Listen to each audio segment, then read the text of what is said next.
अस्सलाम वालेकुम। एक गांव में एक लड़की रहती थी जिसकी ये शर्त थी कि शादी उससे करेगी जो शख्स उसे बाफर्दगी रखेगा। एक नौजवान इस शर्त पर शादी के लिए राजी हो गया। दोनों की शादी कर दी गई। वक्त गुजरता गया, यहाँ तक कि एक बेटा पैदा हुआ। एक दिन शौहर ने बीवी से कहा कि मैं सारा दिन खेतों में काम करता हूँ, खाना खाने के लिए मुझे घर आना पड़ता है, जिससे मेरा बहुत ज्यादा वक्त जाया हो जाता है। कल से तुम मुझे खाना खेतों में ही ला दिया करना। बीवी इस बात के लिए राजी हो गई।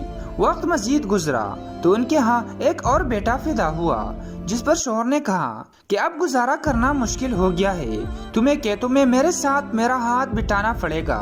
बीवी इस बात के लिए भी राजी हो गई, लेकिन वो दिल से खुश नहीं थी, क्योंकि अब वो बेफर्दगी तक पहुंच गई थी। तीसरे बेटे की पैदाइश पर उसका शौहर उसे अमल है फर्दगी तक ले आता है। वक्त गुजर गया और औलाद बड़ी हो गई। एक दिन यूं ही बैठे बैठे शौहर हंसने लगा। बीवी ने पूछा, क्या बात है, क्यों हंस रहे हो? शौहर कहने लगा कि तू बहुत पर्दा करती थी, आखिरकार तेरा पर्दा खत्म हो गया। क्या फर्क पड़ा मुझे पर्दे से? बेफर्दगी भी तो वैसे ही गुजर रहे हैं।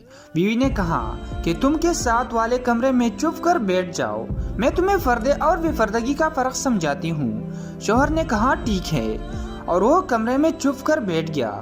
बीवी ने अपने बाल बखेरे और रोना बैठना शुरू कर दिया। पहले सबसे बड़ा बेटा आया और माँ से रोने का सबब पूछा। माँ ने कहा कि तेरे बाप ने मुझे मारा है। बेटे ने कहा तो कोई बात नहीं, वो आपसे मोहब्बत भी तो करता है, आपका ख्याल भी रखता है। उसने माँ को समझाया और चला गया। बीवी फिर से रोने लगी, एक्टिंग करने लगी और दूसरे बेटे के आने पर उसे बताने लगी कि तेरे बाप ने मुझे मारा है। बेटे को गुस्सा आ गया।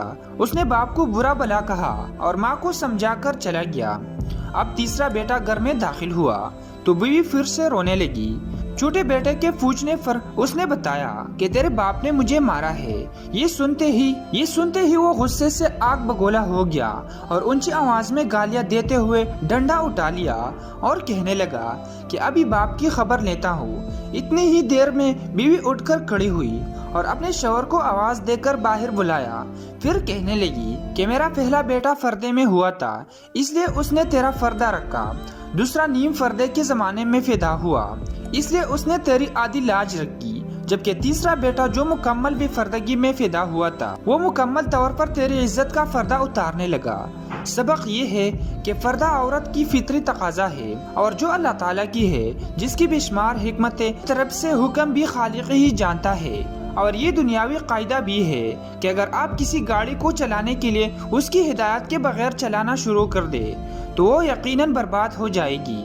दोस्तों, अगर वीडियो अच्छी लगी तो हमारे चैनल को सब्सक्राइब करें और साथ मौजूद घंटी की अलामत भी दबा दे, ताकि इस तरह से बकामोज कहानियाँ आपको हमेशा मिलती रहे।